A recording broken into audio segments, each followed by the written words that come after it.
오늘 예배 나오신 여러분 모두를 주님의 이름으로 환영하고 축복합니다. 설 명절이 시작됐죠? 이맘때면 항상 우리가 인사를 나누는 게 있습니다. 좋은 의자에 계신 분들과 함께 인사 나누시죠. 새해 복 많이 받으세요.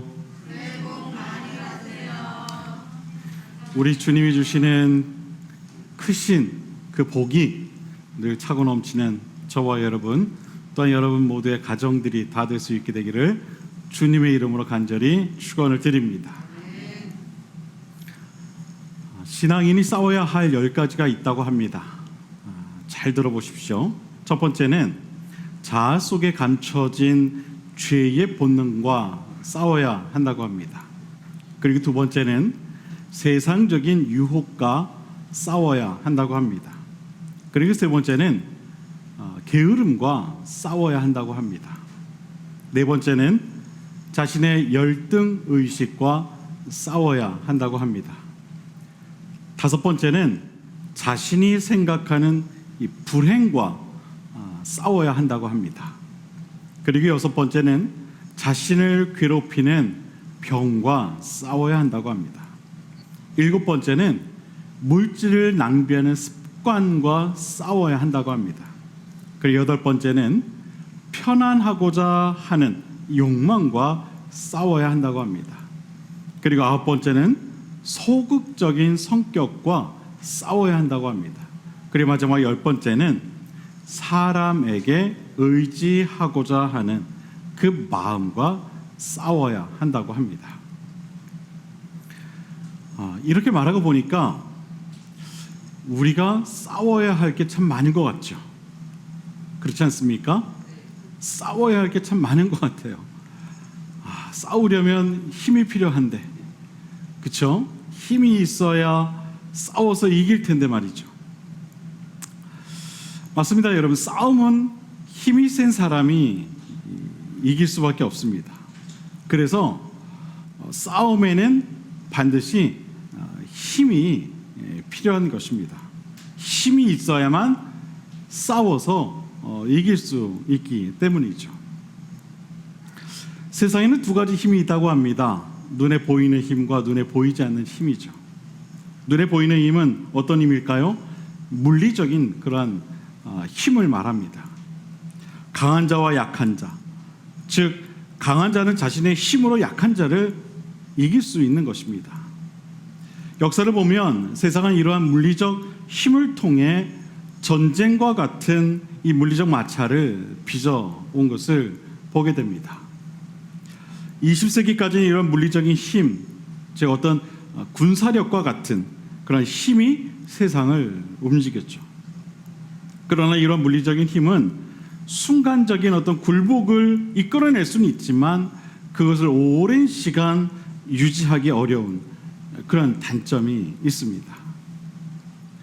우리가 잘 알고 있듯이 지난 그 아프가니스탄 사태를 보더라도 미국이라고 하는 가장 강력한 힘이 20년 동안 이 아프가니스탄을 물심양면으로 도와주고 이 민주정권을 세우고자 노력했지만 미군이 철수하자마자 여러분 어떻게 됐습니까?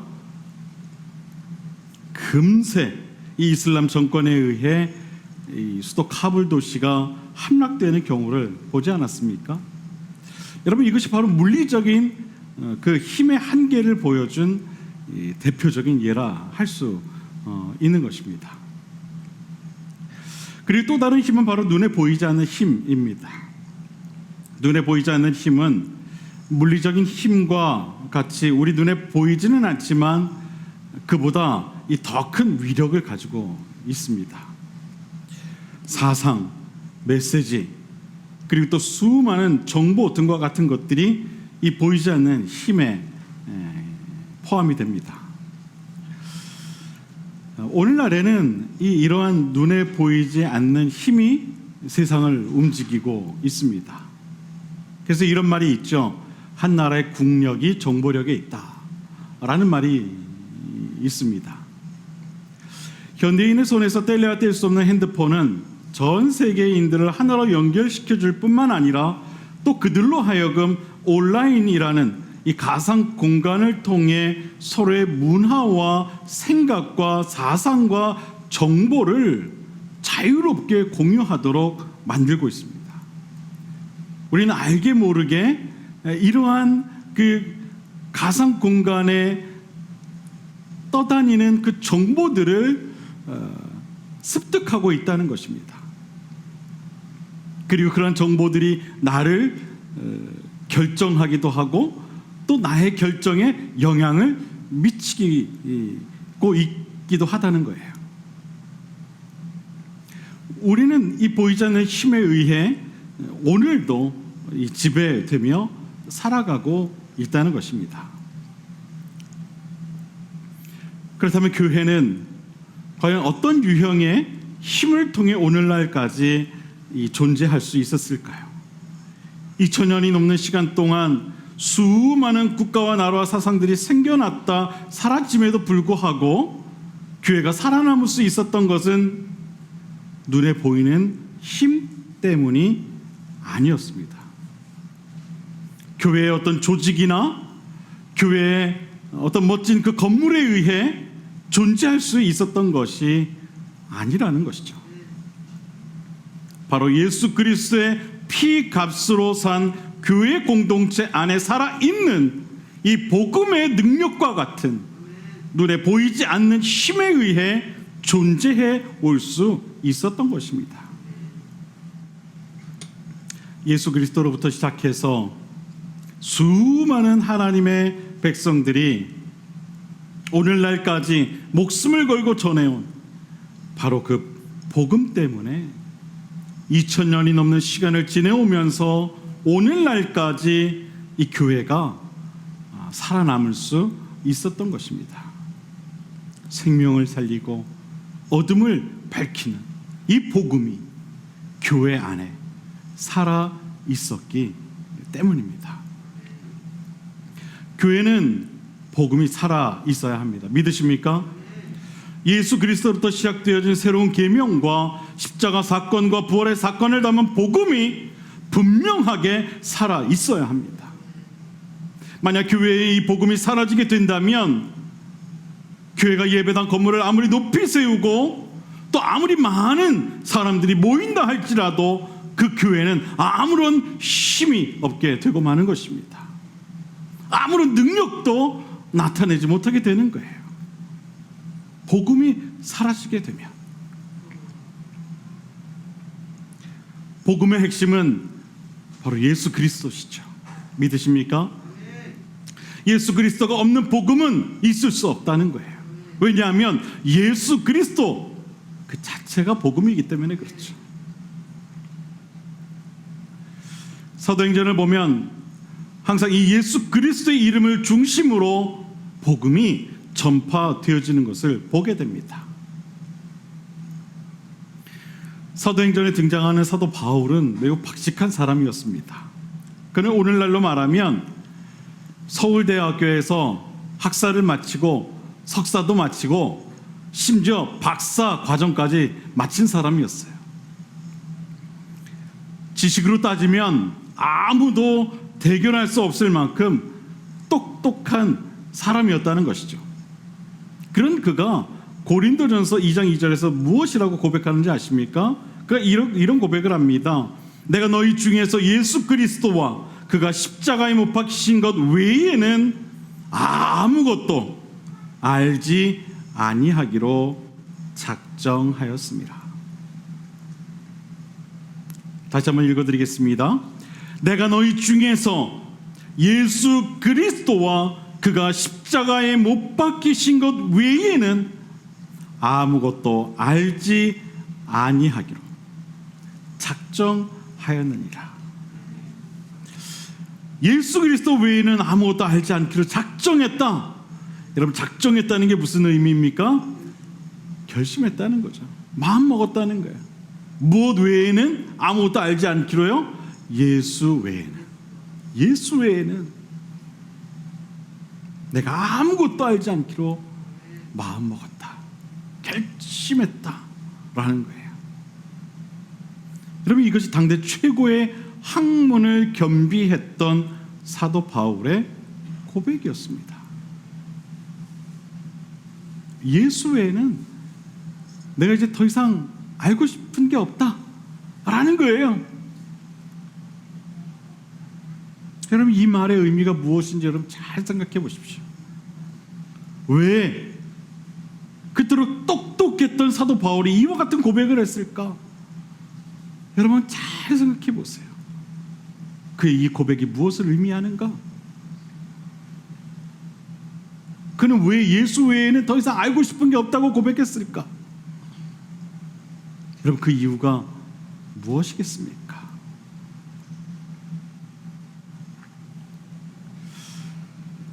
여러분, 예수 그리스도가 없는 교회가 과연 존재할 이유가 있을까요? 만약 교회에 예수 그리스도가 없다면 그 교회는 교회로서 존재할 이유가 없는 것입니다. 오직 예수 그리스도만이 교회의 본질이요 우리 신앙의 반석임을 우리는 기억해야 합니다. 교회를 구성하는 개개인의 신앙도 마찬가지입니다. 성도의 삶을 통해 예수 그리스도가 나타나야만 한다는 것입니다. 성도의 삶을 온전히 예수 그리스도로 시작해서 예수 그리스도로 끝이 나야만 하는 것입니다. 무슨 일을 하든 어디에 있든 어떤 상황에 있든 그것과 상관없이 성도의 전 인생은 오직 예수 그리스도에 의한 인생이 되어야 한다는 것입니다.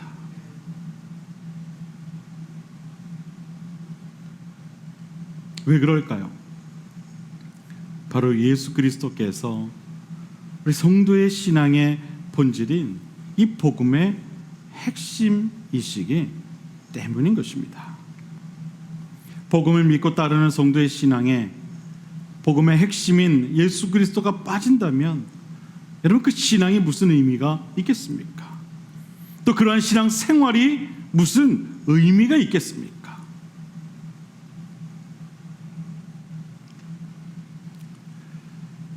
요한복음 1장을 보면 이런 말씀이 나옵니다. 태초에 말씀이 계시니라. 이 말씀이 하나님과 함께 계셨으니 이 말씀은 곧 하나님이시니라.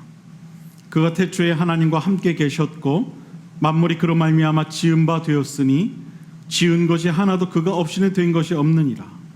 말씀이 육신이 되어 우리 가운데 거하심에 우리가 그의 영광을 보니 아버지의 독생자의 영광이요 은혜와 진리가 충만하더라. 아멘. 우리는 교회 안에서 은혜와 진리가 충만한 교회에 관한 그런 이야기를 참 많이 합니다. 은혜와 진리가 충만한 교회. 그렇다면 과연 어떤 교회가 은혜와 진리가 충만한 교회일까요? 여러분, 은혜와 진리가 충만한 교회는 예수 그리스도의 이야기로 충만한 교회가 바로 은혜와 진리가 충만한 교회인 줄 여러분 꼭 믿으시길 바랍니다. 예수 그리스도의 이야기로 시작해서 예수 그리스도의 이야기로 끝나는 교회가 은혜와 진리가 충만한 교회라는 겁니다, 여러분. 모든 예배, 모든 모임, 모든 활동 중에 어떻게 하면 예수 그리스도의 이름을 높일 것인가를 고민하고 이야기하는 교회가 은혜와 진리가 충만한 교회라는 거예요. 저는 우리 그림교회가 그런 교회가 되기를 원합니다. 늘 예수 그리스도의 이름을 이야기하는 것을 즐거워하는, 그래서 은혜와 진리가 충만한 교회가 되기를 바랍니다. 모든 예배 때마다, 모든 모임 때마다 여러분의 각 가정과 직장과 수많은 만남들 속에서 오직 예수 그리스도의 이름만을 나타내는 그러한 신앙이 될 수 있게 되기를 바랍니다. 여러분의 입술을 통해 늘 예수 그리스도의 이름과 그 이야기가 떠나지 않게 되기를 바랍니다. 오늘 본문에 나온 이 베드로 그리고 그와 함께 했던 사도들이 이와 같았습니다.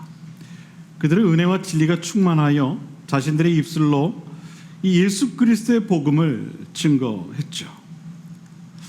그런데 한 가지 안타까운 것은요, 이 복음에는 세상을 변화시킬 능력이 있어서 세상에 속한 사람들에게는 강한 거부감을 갖게 한다는 것입니다. 세상 사람들은 그래서요, 이 복음을 듣는 것을 부담스러워합니다.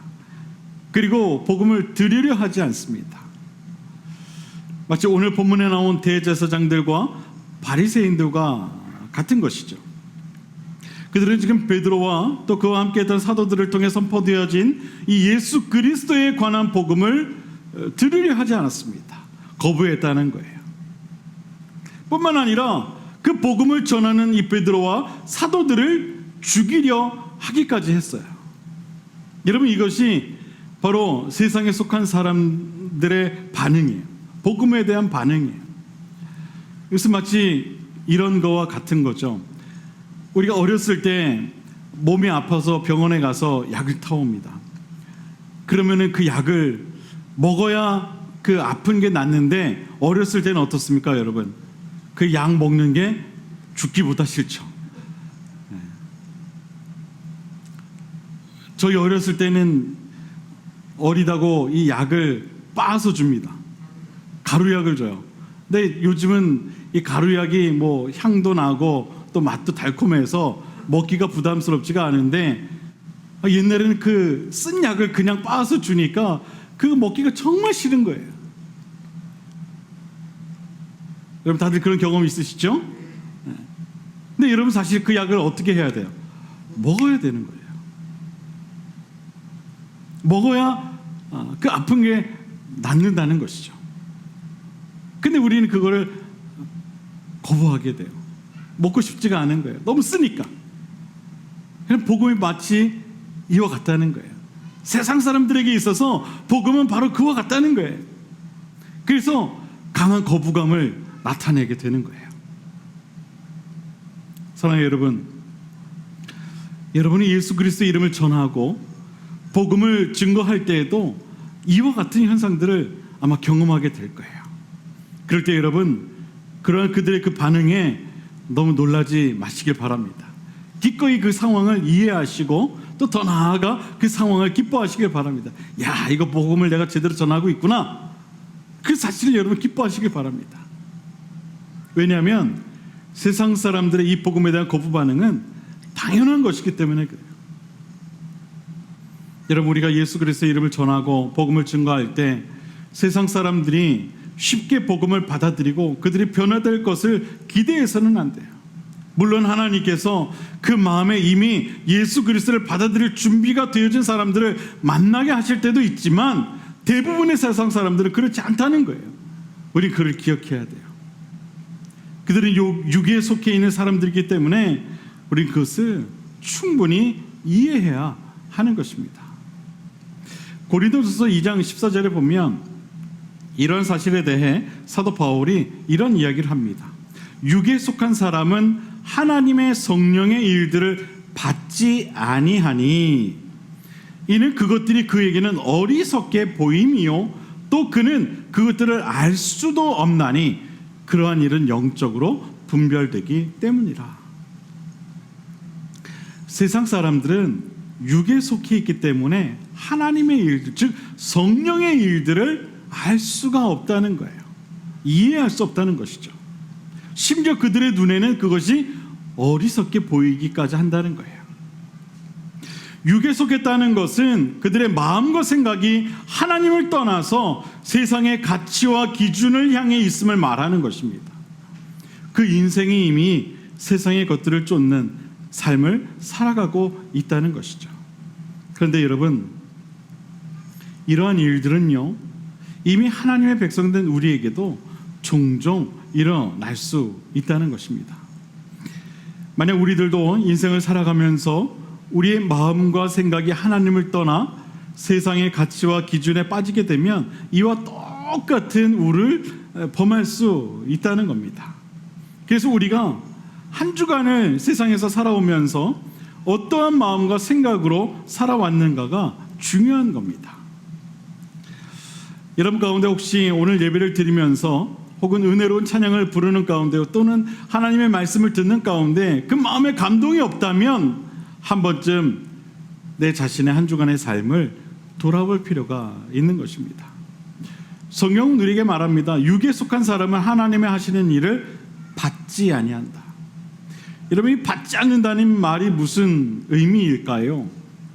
그것은 그 마음과 생각이 세상의 것들로 가득 차게 되어 하나님께서 그 안에 들어갈 틈이 없게 되고 말았다는 것을 의미하는 겁니다. 틈이 없다는 거예요. 하나님이 들어가실 틈이 없다는 거예요. 받지 않는다. 그것은 뭐예요? 막혔다는 거죠. 어떤 것들로 막혔다는 겁니까? 세상의 것들로, 세상의 일들로, 세상의 근심과 걱정으로 그 마음이 막혀 있다는 거예요. 하나님이 들어갈 틈이 없다는 거죠. 그래서 하나님이 하시는 일들이 거부되게 되는 그런 결과를 갖게 된다는 거예요. 그래서 하나님의 역사가 나타날 수 없게 되고 만다는 것이죠. 여러분이 일주일 동안 세상의 일만 생각하며 살았다면 주일날 예배에 집중하려고 해도 안 되는 거예요. 왜냐하면 하나님이 들어갈 틈이 없기 때문에 그렇죠. 그렇기 때문에 우리는 한 주간의 삶을, 예수 그리스도와 함께하는 삶을 살아야 하는 것입니다. 주일날 드려지는 예배의 감동에 대한 결정은 우리가 한 주간 어떻게 살아왔느냐에 있다 해도 과언이 아닙니다. 과연 나의 한 주간의 삶은 하나님을 만날 준비를 하는 삶이었는가? 우리 그것을 항상 고민할 필요가 있다는 거죠. 우리의 삶은 끊임없는 예배의 연장선입니다. 예배와 삶이 분리되어서는 안 된다는 거예요. 예배가 삶이고 삶이 예배라는 말의 뜻이 바로 이것이죠. 사랑하는 여러분, 저는 여러분의 삶이 곧 예배가 될 수 있게 되길 바랍니다. 또한 예배가 곧 여러분의 삶이 될 수 있게 되길 바랍니다. 그러므로 우리는 끊임없이 이 예수 그리스도와 함께하는 이 복음의 삶을 살아야 하는 거예요. 어떠한 환경에서도 이 복음의 삶이 끊어져서는 안 된다는 것입니다. 오늘 본문을 보면 베드로와 또 사도들이 이와 같이 극한의 환경에서도 복음의 삶을 포기하지 않았음을 보게 됩니다. 그들은 심지어 복음 때문에 채찍에 맞기까지 했습니다. 여러분, 이 당시 채찍은 우리가 생각하는 그런 채찍이 아니죠. 아마도 여러분들 중에 이 패션 오브 크라이스트라는 영화를 기억하는 분들이 분명히 있을 거예요. 그 영화를 보면 예수님께서 채찍을 맞는 그런 장면이 나옵니다. 그 채찍을 보면 여러분 어떻습니까? 온갖 그 철 파편들이 거기에 박혀 있어요. 동물의 뼈가 거기에 박혀 있고요. 납과 같은 것들이 그 채찍에 박혀 있는 것을 볼 수가 있습니다. 여러분, 이것이 그 당시 채찍이에요. 그럼 여러분, 그 채찍을 맞을 때 어떻게 되는지 아십니까? 그냥 맞고 멍이 들거나 뭐 빨갛게 그 자국이 나는 그런 정도가 아니에요. 살점이 떨어져 나가는 그러한 일이 있게 돼요. 지금 베드로와 사도들도 이와 같은 채찍을 맞았던 겁니다. 그런데 그들은 그토록 그 고통스러운 상황에서도 예수 그리스도를 향한 신앙을 포기하지 않았어요. 오히려 그들은 그러한 대우를 받게 된 사실을 기뻐했어요. 내가 복음으로 인해 이러한 핍박을 당하는구나. 내가 예수 그리스도의 이름을 전하는 것으로 인해 이러한 핍박을 받고 있구나 하면서 그들은 기뻐했다는 거예요. 본문을 보면 사도들은 채찍을 맞은 그 이후로도 계속해서 복음을 전했음을 보게 됩니다. 사도들은 복음을 전하지 말라고 채찍을 맞고 나오자마자 또다시 복음을 전하기 시작했습니다. 41절 말씀을 보면 이런 말씀이 나와요. 사도들은 그 이름을 위하여, 여기서 말하는 그 이름은 무엇을 말하죠? 예수 그리스도를 말하죠. 사도들은 그 이름을 위하여 능욕받는 일에 합당한 자로 여기심을 기뻐하면서, 여러분 이 상황이 어떤 상황입니까? 채찍을 맞고 난 후의 상황이에요. 그들은 채찍을 맞고 어떻게 했다는 거예요? 기뻐했다는 거예요. 기뻐하면서 공의 앞을 떠났다, 성경은 말하고 있어요. 그리고 그 후에 말씀이 또 나오죠. 그들이 날마다 성전에 있든지 집에 있든지 예수는 그리스도라고 가르치기와 전도하기를 그치지 아니했다라고 말하고 있어요. 여러분, 지금 사도들은요, 야 너희들 더 이상 복음 전하면 안 돼, 예수의 이름을 말하면 안 돼 하고서 채찍을 맞았어요. 그 조건으로 채찍을 맞고 풀려난 거예요. 근데 그들이 풀려나면서 어떻게 했다 그래요? 기뻐했다 그래요. 이야! 여러분, 우리는 뭔가 좋은 일이 생기면 이야! 이러죠. 이번 설날에 우리 자식들이 용돈을 주겠지. 이야! 이번에는 얼마나 줄까? 이야!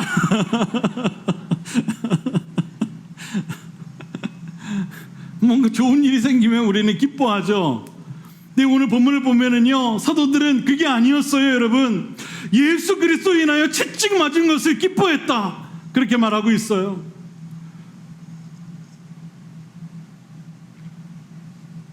그리고 그들은 심지어 그 이후에 날마다 성전에 있든지 또 집에 있든지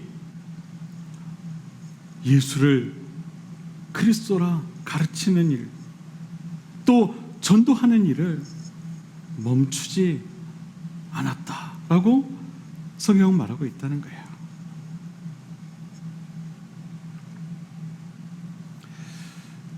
여러분, 놀랍지 않습니까? 사도들은 자신들이 채찍을 맞든지 맞지 않든지 그것과 상관없이 계속해서 예수 그리스도의 이름을 선포하고 가르치며 전도하기를 멈추지 않았습니다.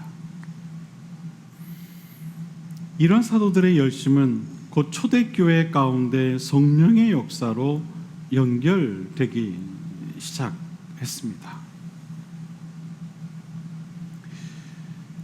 여러분, 예수 그리스도의 이름에는 능력이 있어서 우리가 예수의 이름을 선포하게 될 때에 교회 공동체와 성도된 우리의 삶에 놀라운 하나님의 일들이 나타나게 된다는 사실을 여러분 꼭 믿으시길 바랍니다. 모든 능력 위에 뛰어나신 주님의 이름이 선포되어질 때마다 우리 주님의 강한 역사가 우리 삶 곳곳에서 나타나게 되는 줄 여러분 꼭 믿으시길 바랍니다. 그렇기 때문에 우리는 이러한 복음을 선포하는 일을 그쳐서는 안 된다는 거예요. 우리가 예수 그리스도의 이름을 의지하고 예수의 이름을 선포하게 될 때에 그 순간 모든 막혔던 일들이 열리게 되기 때문입니다. 묶였던 삶의 모든 문제들이 풀어지게 되기 때문입니다. 예수 그리스도의 이름이 나의 삶에서 선포되어질 때마다 놀라운 주님의 일들이 일어나기 때문에 우리는 예수 그리스도의 이름을 선포하는 일을 멈춰서는 안 되는 것입니다.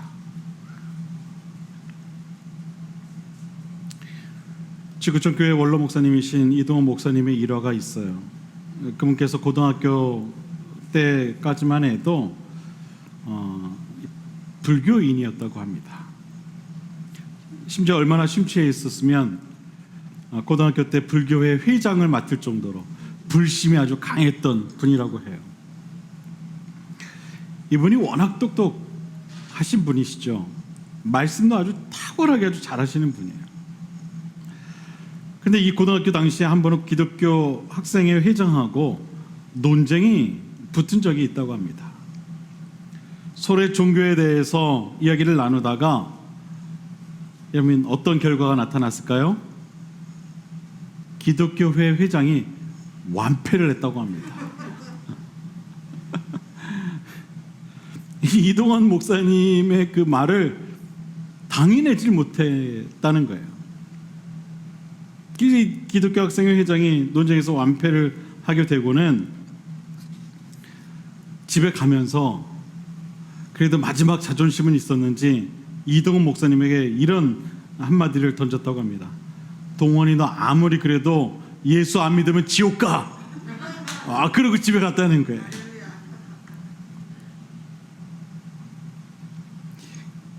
논리적인 말로 이길 수가 없었는데 그래도 이 말을 꼭 하고 싶었던 것 같아요. 동원이 너 아무리 그래도 예수 안 믿으면 지옥 가. 근데 그 말을 들은 이동원 목사님이 계속해서 이 말이 머릿속에서 떠나지 않게 되었다는 거예요. 집에 가서도 동원이 너 아무리 그래도 예수 믿지 않으면 지옥 가. 화장실에서 씻을 때에도 동원이 너 아무리 그래도 예수 믿지 않으면 지옥 가. 밥을 먹을 때에도 동원이 너 아무리 그래도 예수 믿지 않으면 지옥 가. 계속해서 이 말이 머릿속에서 떠나지 않았다는 거예요.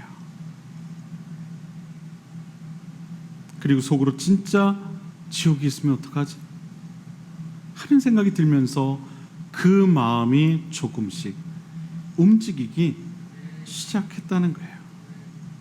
그것이 계기가 돼서 후에 예수를 믿게 되었고 오늘날 그토록 훌륭한 한국을 대표하는 그 위대한 설교자가 될 수 있었다는 이야기입니다.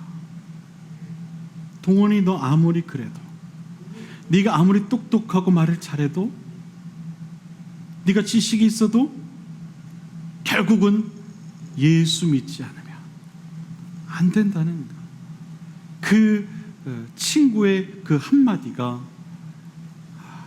이 이동원 목사님의 삶을 바꿨던 것입니다. 예수 믿지 않으면 안 돼.